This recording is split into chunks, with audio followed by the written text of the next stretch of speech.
Alors, bonsoir tout le monde. Dernière FCPQ en direct de l'année cette année. Fait qu'on vous a préparé un programme un peu différent. C'est pas le traditionnel bye-bye parce qu'on n'est pas assez drôle pour faire des bye-bye. On n'a pas assez de budget non plus.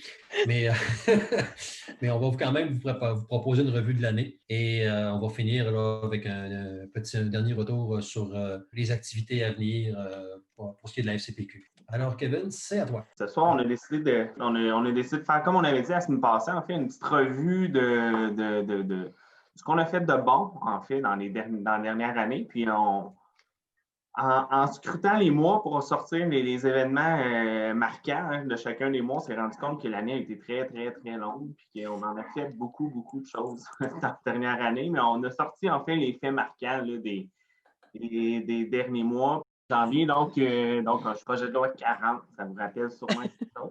Qu'est-ce qu'on a fait de bon en janvier? Vous vous souvenez, au début, à la première mouture, au tout début du projet de loi 40, en fait, il manquait des morceaux. Il manquait des bons morceaux, dont un qui était important pour nous. Je pense que c'est notre bon coup du mois de janvier. En fait, vous vous souvenez, une de nos deux exigences, c'était le lien avec le comité de parents puis le conseil d'administration. On voulait absolument que les parents du CA soient nommés par le comité de parents. Puis, on a réussi à faire changer le projet de loi, à faire modifier ce projet de loi-là au début janvier, si ma mémoire est bonne. Donc, ça a quand même bien commencé l'année. En fait, on avait réussi à faire changer un élément qui était important pour nous dans ce projet de loi-là. Donc, on avait même fait un communiqué au mois de janvier, en fait, pour dire qu'une de nos exigences avait été entendue. Donc, qu'il y avait eu des amendements qui avaient été faits pour faire un lien, en sorte qu'il y ait le lien entre le comité de parents puis le conseil d'administration des centres de services scolaires. Bien sûr, on n'a pas lâché le morceau. Il y avait d'autres choses qui étaient importantes aussi pour nous dans ce projet de loi-là. Par contre, en fait, si on veut souligner un des éléments, un moment fort là, du mois de janvier, c'était bien celui-là. Donc, voilà, c'était notre mois de janvier. Donc, il faudrait crier ensemble là, février pour dire. Oui, c'est moi qui écris février. Bon, février.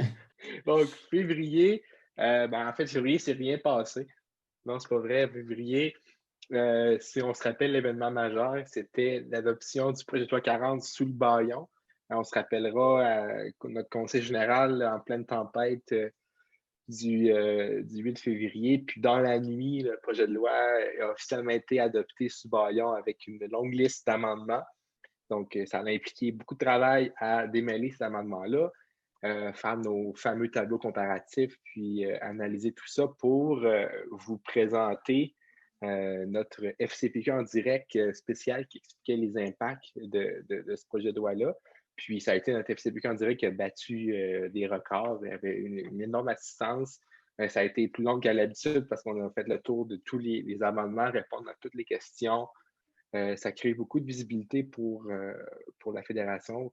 Donc, c'était super. Beaucoup de gens après ça qui nous ont contactés pour répondre à des questions. Puis, ça a vraiment été une belle opportunité de démêler, c'est ça, ces nouveaux amendements-là dans le projet de loi 40, puis se préparer déjà pour la mise en œuvre qui a suivi quand même assez rapidement malgré la COVID qui arrive pas longtemps après. Donc, vraiment, le projet de loi 40 sur le Bayon, ça a été le gros événement de février. Mais aussi en février, ce qu'il y a eu, c'était les journées de la persévérance scolaire. Donc, ça, c'est quelque chose qui revient à chaque année et qui est super positif. C'était en février. Donc là, ça nous amène à notre première petite question quiz. Donc, pour ceux qui ont suivi les JPS l'année passée, c'est qui était le porte-parole de ces journées-là? Donc, le petit quiz apparaît à votre écran. C'est intéressant parce que j'ai fait un peu exprès dans les choix pour semer une certaine confusion. Parce qu'il y a deux personnes qui ont été porte-parole de deux événements différents dans le domaine de l'éducation et j'ai mis les deux. Et effectivement, les réponses sont partagées entre les deux. Je partage le résultat. Oui, oh, quand même, hein? Mm. Effectivement, la réponse était Laurent Duvernay-Tardif. On croit qu'en février, il était 1100% occupé à gagner le Super Bowl, mais il était aussi le porte-parole des journées de persévérance scolaire. Puis c'est vrai, Philippe Laprise aussi. Hervé, si Il tu était peux porte-parole, compléter, je oui. pense, de la campagne pour l'école publique. Ouais, Alors, ouais. ouais, c'est deux événements qui se ressemblent, en fait, qui sont très proches. Alors, j'ai un peu fait exprès pour semer la confusion. Ben oui, on commence fort avec des questions pièges. Hein? Ben, Philippe Laprise, par exemple, il ne va pas être sur le cover de Sports Illustrated. Bon, ben, ça complète février. Il y avait ça en février qu'il ne faut pas Oh, oublier non plus. excuse-moi. C'est vrai, hey, j'oublie. Oh, Février. ah oui. C'était pas sur ma première version de PowerPoint que j'ai reçue. Ah non, t'as pas reçu la deuxième. T'as pas eu le mémo. Non, j'étais encore perdu en février. Ben oui, février, je vois qu'il y a eu une rencontre entre la FCPQ et EPCA, donc les comités de parents anglophones. Puis c'est effectivement le point de départ de nombreuses collaborations. On va le voir encore dans les prochains mois. Je sais qu'il y a d'autres bons coups là-dessus. Mais effectivement, ça a été le début d'une belle collaboration pour les publications, des sondages et plein d'autres belles affaires qui s'en viennent. Donc voilà. Excellent. Alors, mois de mars, officiellement, oui, Michel, on est arrivé au mois de mars. Alors, mois de mars, après le relâche, le COVID nous frappait en pleine fouette. On a un quiz. C'était quand la fermeture des écoles était... C'est quand est-ce que l'annonce était faite pour la fermeture des écoles pour le COVID? Alors, un petit quiz. On va tester vos mémoires. Ouvert! Encore une fois, pour vous rendre la tâche un peu difficile, j'ai tout mis les vendredis. C'est tous les vendredis du mois de mars.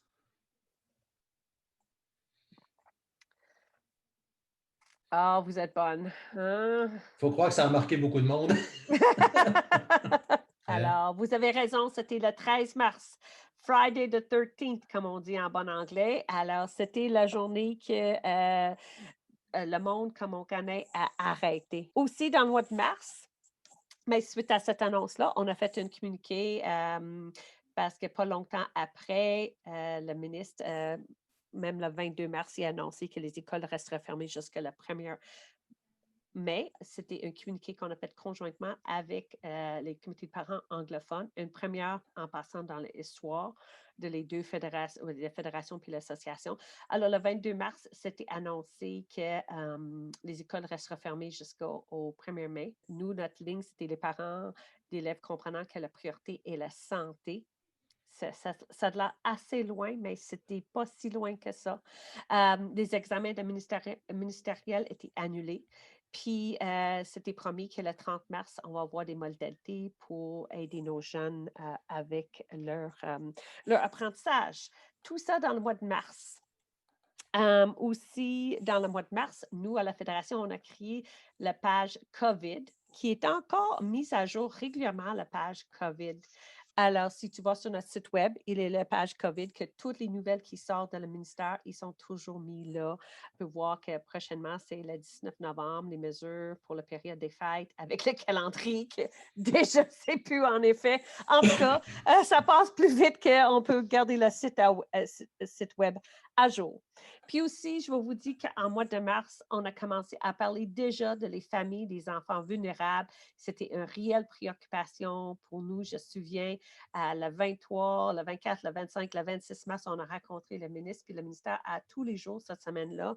Puis, j'ai arrêté pas de répéter des vulnérables, des familles puis des enfants, de toutes sortes de vulnérabilités qu'on avait dans le milieu. Puis, la dernière chose pour le mois de mars, si je ne me trompe pas, alors, il faut qu'il soit équitable. On a commencé à voir en mois de mars qu'il y avait une différence puis une équité qui était en train d'installer dans notre milieu d'éducation.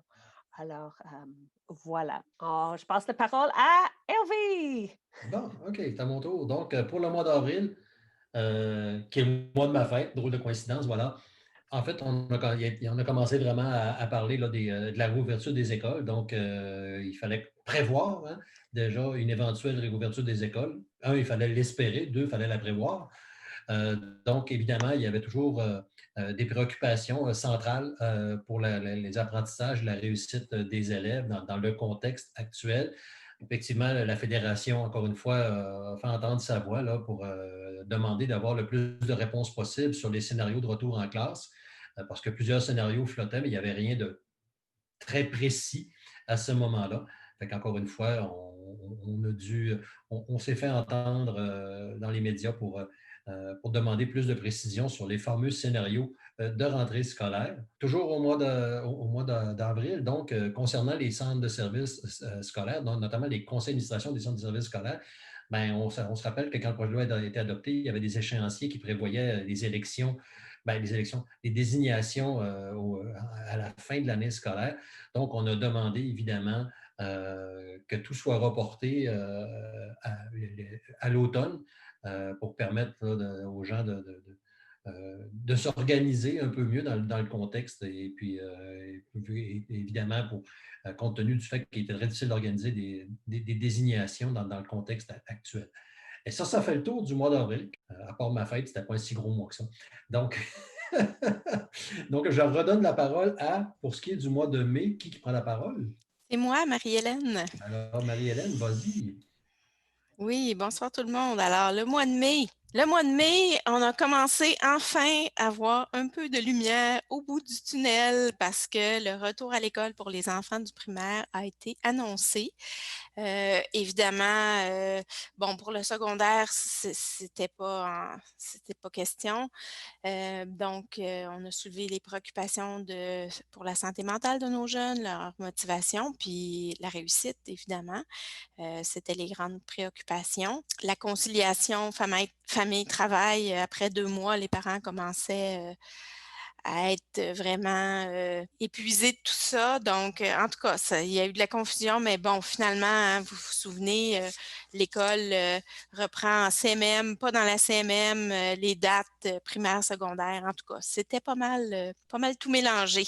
Ça, c'était pour le retour des enfants primaires. Ensuite, il y avait des questions aussi à savoir qu'est-ce qu'on devrait faire. On a commencé à réfléchir à préparer l'avenir, préparer la rentrée du mois de septembre.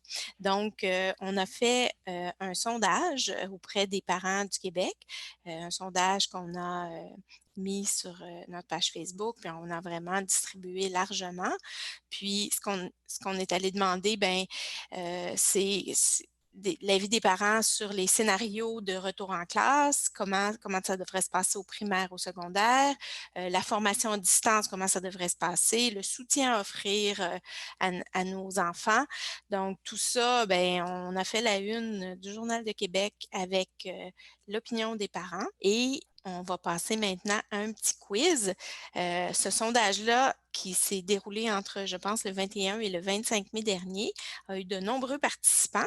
Donc, la question qu'on vous demande, c'est combien de participants ont répondu à notre sondage? Alors, les choix de réponse, 12 318, 24 813, 31 284 ou 43 218 participants. Donc, Vous on vous remarquez, c'est tous laisse... les mêmes chiffres, mais dans un ordre différent. On vous laisse quelques secondes pour y penser. 3, 2, 1, 0. Alors, oui, la majorité, en fait, 41% des parents ont trouvé la bonne réponse, 43 218 participants. Ça a été vraiment un record de tous les temps qu'on n'a pas encore battu avec nos nouveaux sondages qu'on a fait cet automne, mais on a quand même encore eu de très, très fortes participations. Et c'est très important pour nous d'avoir l'avis des parents. Puis c'est une façon d'y arriver rapidement, surtout d'avoir un portrait de beaucoup, beaucoup de monde. Donc, on va continuer. Alors, voilà, je passe la parole à Jean-François maintenant pour le mois de juin. Il faut dire que c'est Marie-Hélène qui a analysé ces 43 200 réponses. Oui, En 24 heures. En 24 heures. Oui, avec des bons outils. Fait que ça se fait bien. Oui, donc juin, on commence avec des bonnes nouvelles en juin.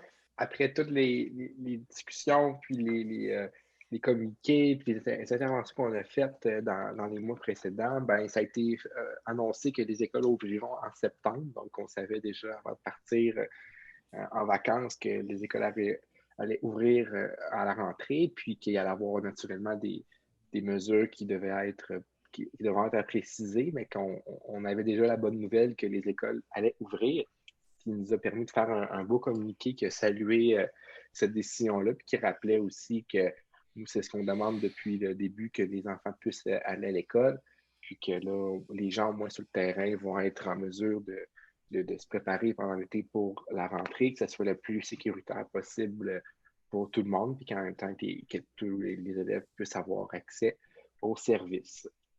Ensuite, tantôt, je vous parlais du partenariat avec EDCA. Donc, il y a eu une vidéo qui a été produite par les présidents de la FCPQ et d'EDCA qui remerciaient les parents pour leur implication, puis aussi suivant les mois plus difficiles avec la COVID. Donc, ça a été après le communiqué qui a été fait en mars, mais là, voici un message vidéo qui a été fait. Vous pouvez aller le visionner probablement sur notre chaîne YouTube ou sur notre page Facebook, site web, là, il est là.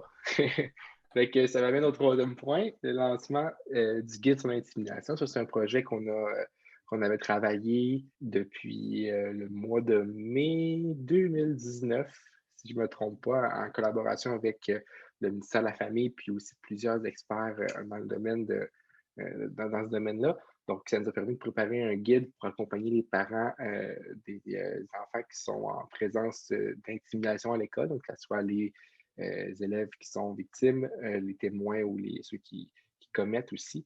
Donc, voilà, c'est un super guide qui a été préparé, qui a été lancé officiellement en juin, qui est notre site web, puis que je vous annonce aussi que la deuxième partie de ça suit. On a un deuxième volet à ce projet-là qui est en train de se tramer. Donc, soyez à l'affût. Puis là-dessus, je passerai la parole à Juillet. C'est moi, Juillet, parce que c'est le mois des vacances que j'ai jamais eu. Alors, Juillet, on n'a pas lâché habituellement. Je vais vous dire, le mois de juillet, c'est mort au ministère. Mais cette année, ils ont travaillé tout l'été pour avancer dans les choses. On a profité quand même pour faire un retour sur les derniers mois. Surtout, on sait que la pandémie était une source de stress pour les parents. Les parents des élèves ont besoin de soutien, de communication et des consignes claires. Ça a commencé en mois de juillet. Alors, juste pour vous dire que Kevin, il n'a jamais lâché toute l'année de faire des entrevues par-dessus des entrevues. Même quand Stéphanie est en vacances, on a eu des appels. J'avais assez hâte qu'elle revienne de vacances parce qu'on ne savait plus quoi faire pour gérer tous les journalistes qui n'arrêtaient pas de nous appeler pendant tout l'été. Puis avec ça, je passe la parole à Kevin. Effectivement. Puis au mois d'août. Moi, j'ai le mois d'août. Et ça s'est continué au mois d'août aussi. Début août, on a encore 1 ou 2 semaines où c'est assez tranquille. Il y a peu d'annonces, tout roule bien, mais pas en 2020. Ça ne s'est pas produit. Donc, dès le début août, puis je me souviens encore dans l'emplacement où j'étais. Donc, ça a recommencé, en fait. Les questions, encore de la confusion aussi sur la rentrée qui s'en venait. Donc, il y a eu une revue des annonces qui avait été faites au printemps dernier, donc pour réannoncer une autre version, en fait, de la rentrée qui était pour avoir lieu fin août, début septembre. Donc, encore une fois, avec cette confusion-là, avec tous les autres éléments qui s'étaient passés au printemps, on a axé sur la communication avec les parents, avec les familles. C'était hyper important pour nous. Puis je le dis encore souvent, là, la clé, une des clés de la réussite, une des clés pour que ça se passe bien, c'est la communication entre les familles puis les équipes écoles. Donc, c'est là-dessus qu'on a axé beaucoup au début du mois d'août parce que c'était pas uniforme, c'était pas clair. Il y avait puis ça a pris du temps. Là. Ça n'a pas été automatique en septembre. Je sais qu'il y en a qui sont à l'écoute ce soir qui nous ont beaucoup aidés sur ce dossier-là de la communication entre les écoles et les familles. Donc, sur le nombre de cas, entre autres, sur les mesures sanitaires. Donc, voilà ce qui a occupé surtout le début de notre mois d'août. On a aussi demandé un plancher de service, hein, parce qu'au printemps, on se souvient tous, c'était variable de l'endroit à l'autre. Ça dépendait de beaucoup de facteurs, en fait, si nos enfants avaient du service ou pas pendant que les écoles étaient fermées. Donc, ce qui était important pour nous, c'était un plancher de service. Ça m'amène à notre question quiz du mois d'août, si elle est encore là. C'était quoi le nombre minimal d'heures? En fait, c'était quoi le nombre d'heures, le plancher de service d'enseignement qui devait être offert en cas de fermeture d'une école? Donc, je ne sais pas si vous vous souvenez de ça. Donc, les choix de réponse apparaissent à votre écran. La bonne réponse était toutes ces réponses parce que ça dépendait de quel niveau scolaire vous étiez. Puis, je suis content de voir que personne n'a eu la bonne réponse. Personne. Mais non, c'était toutes ces réponses. J'avoue que c'était peut-être une petite attrape, là, mais ça variait d'un niveau à l'autre. Vous pouvez voir les bonnes réponses à l'écran pour chacun des niveaux. Donc, ça met fin au mois d'août. Je vais passer la parole à septembre. Donc, au mois de septembre, encore une vidéo.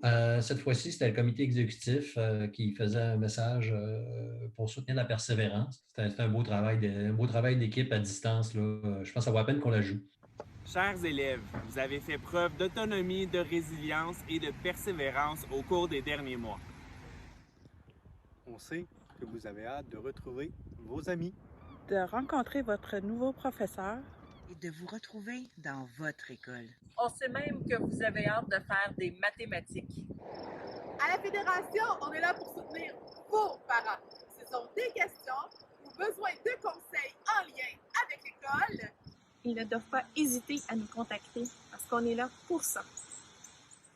C'est important de ne pas lâcher et de travailler tous ensemble pour qu'on sorte plus fort de cette année différente. Les parents sont présents pour vous. Bonne rentrée.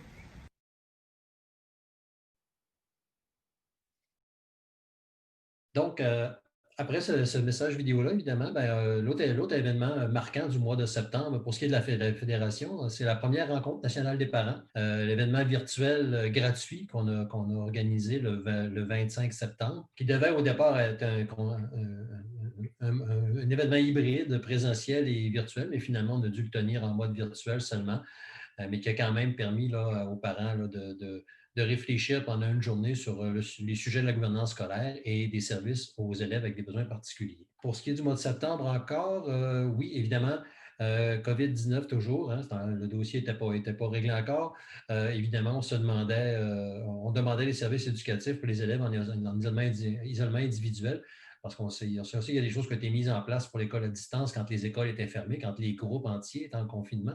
Mais pour les élèves qui étaient en isolement individuel suite à un diagnostic ou en attente d'un diagnostic, la situation était loin d'être aussi sûre, aussi certaine et uniforme. Fait qu'on avait fait des demandes en ce sens-là, s'assurer que pas d'enfants soient laissés derrière parce qu'ils étaient en attente d'un diagnostic ou parce qu'il y avait un diagnostic dans leur entourage. Ça conclut le mois de septembre. Fait que là, je vais demander à Octobre de prendre la parole. C'est moi, Octobre. Le mois de sa fête! Yes, moi aussi. Hey, c'est vrai, je n'avais même pas pensé à ça. Octobre, on se rappelle que le gouvernement avait introduit des codes de couleurs avec vert, jaune. On s'entend qu'on n'est pas resté longtemps vert et jaune, mais surtout orange et rouge, ce qui est venu avec plusieurs nouvelles mesures pour les écoles en zone rouge. Mais au travers de tout ça, qu'on répétait à la Fédération, c'est que la priorité, c'est que les écoles restent ouvertes. Hein, il y a un article qui est paru dans le journal aussi avec une citation de Kevin qui le rappelle. C'est peut-être pas des mesures idéales au niveau de la motivation, mais qu'au moins, c'était ce qui était nécessaire pour garder les écoles ouvertes, pour assurer les services éducatifs à tous les élèves. Donc, c'est le premier volet du mois d'octobre. Ensuite, il y a eu l'annonce comme quoi que le premier bulletin qui est prévu pour novembre serait reporté en janvier, puis qu'il allait y avoir un autre bulletin à la fin de l'année. Mais ce qui était clair quand même, c'est que malgré qu'il n'y ait pas de bulletin en novembre, oui, c'est ça, il y avait quand même la première communication qui était là. Puis souvent, comme Kevin le rappelait dans l'article qui vous apparaît à l'écran, c'est souvent la première, la seule communication avec le prof puis le parent. Puis c'est essentiel pour la réussite, puis c'est important qu'il y ait d'autres communications. Le troisième élément, c'est au niveau, le gros élément aussi, c'est au niveau des conseils d'administration des centres de services scolaires. Depuis le temps qu'on en parlait, depuis l'adoption sous Bayon en février, mais en octobre, ça a été le moment où les désignations, les multiples désignations ont pris fin, puis que les premiers CA ont été constitués. Puis ce qui était intéressant et important de dire, c'est que les parents ont répondu présent. Il y avait très peu de postes qui sont demeurés vacants. Puis encore là, aujourd'hui, s'il y a une dizaine de postes vacants parmi tous les postes de parents, personnels, puis membres de communauté, c'est beau. Fait que c'est une belle réussite, surtout au niveau des parents qui sont présentés. Puis on a fait un beau communiqué qui félicitait tout le monde qui ont été élus sur les CA, puis qui aussi ont été élus comme président ou vice-président de leur centre, du conseil d'administration de leur centre des services scolaires. Donc, c'est une belle réalisation qu'on a soulignée dans le communiqué avec tous les noms des personnes qui ont été nommées président et vice-président. Donc, ça m'amène au sondage qu'on veut juste voir parmi vous ce soir. Est-ce que vous êtes membre du CA de votre CSS? Donc, oui ou non, puis si c'est oui, c'est cocher le bon poste. Je me souviens quand on a eu la présentation de le projet de loi 40 avec le ministère, tous les postes de communauté, je l'avais dit, les parents sont éligibles pour tout ça aussi. Puis il y en avait d'autres partenaires autour de la table qui n'ont pas trouvé bien drôle. On a une personne qui est effectivement qui siège comme représentant de la communauté, c'est notre ami Régent. Et puis c'est pas parce que je vois les noms des personnes qui remplissent le sondage, là, inquiétez-vous pas, là. Mais c'est quelqu'un qui me soufflait ça. C'est quelqu'un qui me soufflait ça dans le clavardage. On a nos sources. Oui. Donc, super. Donc, merci pour avoir répondu au sondage. Et le dernier point, au mois d'octobre aussi, une autre excellente nouvelle, puis c'est une nouvelle qui suivait beaucoup nos interventions depuis le début de la COVID. Là, on répétait, c'est important pour les élèves qui aient accès au service, mais c'est d'autant plus important pour les élèves HDA qui puissent aller à l'école en présence, qui puissent avoir des services aussi. Donc, c'est une demande, je dis de longue date, là, mais c'est surtout depuis le mois de mars, mais ça paraît comme ça fait 10 ans qu'on est en mars. Ça fait même pas un an encore. Fait que oui, demande de longue date de la FCPQ qui a été exaucée. Donc, les élèves HDA ont su qu'ils pouvaient aller à l'école en présence malgré toutes les mesures. Donc, ça, c'était une excellente nouvelle.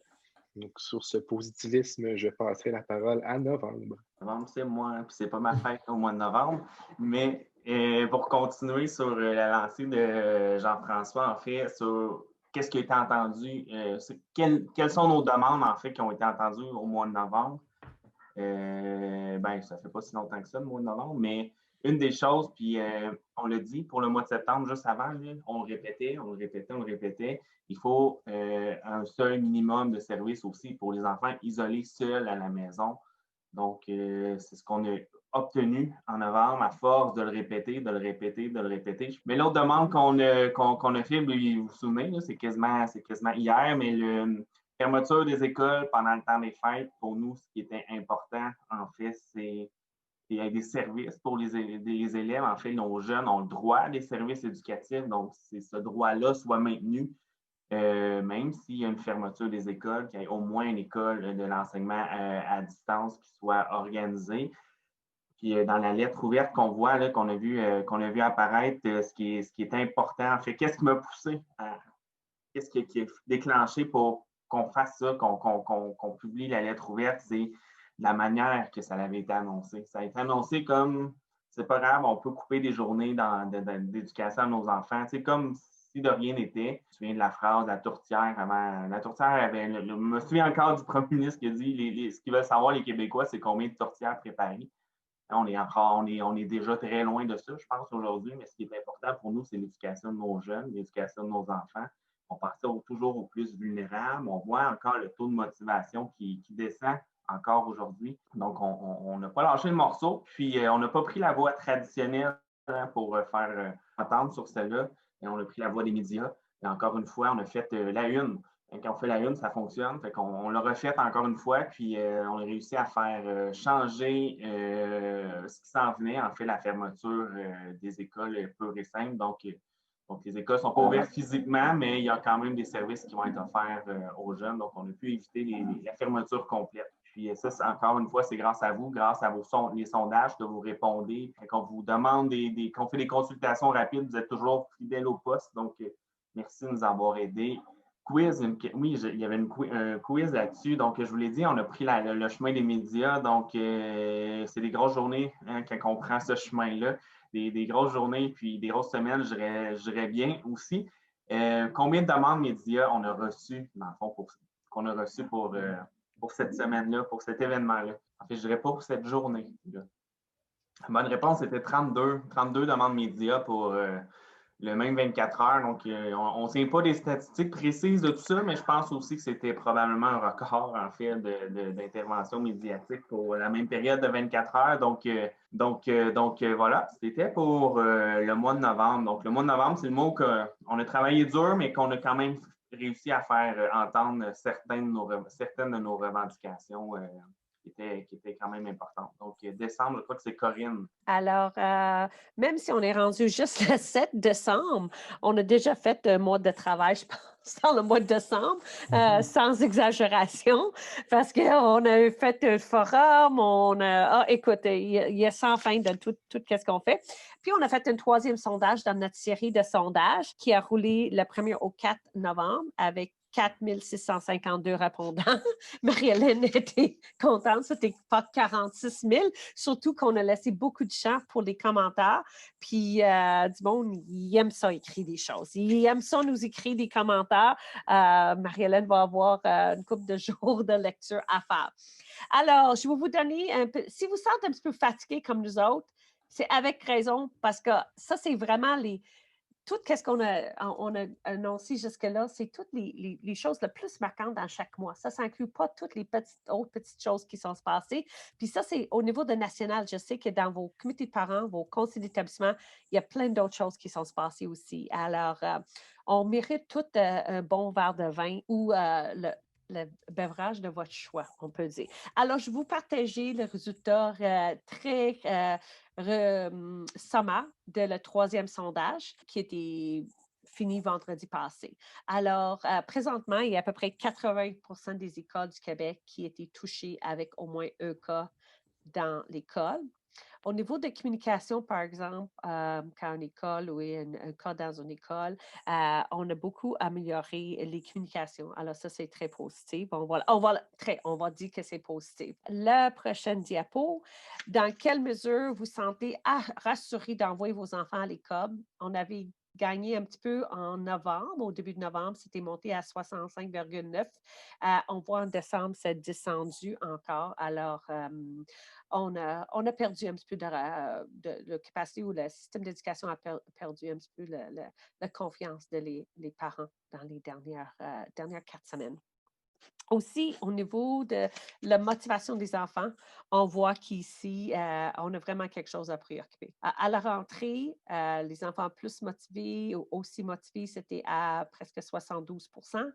Au début de novembre, c'était 60%. Puis maintenant, au début de décembre, on est rendu à 50%.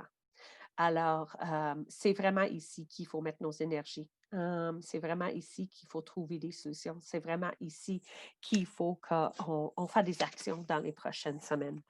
Aussi, comment vos enfants s'adaptent à l'enseignement à distance. Je vais vous dire qu'on a des enfants là, qui sont prêts pour l'apocalypse, je pense.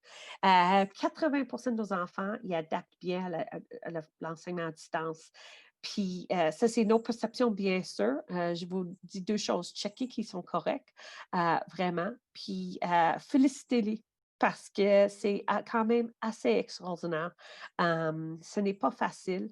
Je sais que travailler à distance avec l'équipe, c'est pas facile tout le temps. Je suis sûre que vous autres, dans vos vies professionnelles, travailler à distance, c'est pas toujours facile. Mais nos enfants, puis il y a 20% de nos enfants présentement qui sont à l'école à distance, 1 jour sur 2, c'est pas à temps complet. C'est vraiment extraordinaire. Félicite-le. Puis vous autres aussi, bien sûr, pour les aider. Aussi, une chose positive on a eu des communications. Des parents ont eu des communications, des lettres, des courriels, des portfolios, des messages via la mosaïque. Alors, c'est très positif, les communications. On a poussé. On ne va pas lâcher sur la communication. C'est primordial, les communications entre l'école et la maison. On va continuer à pousser, mais on voit qu'il y a des choses qui arrivent. Pour les rencontres avec les enseignantes, 90% du monde a reçu une invitation pour rencontrer l'enseignante. Alors ça, c'est très positif. Puis, parmi ça, 75% a rencontré les enseignantes.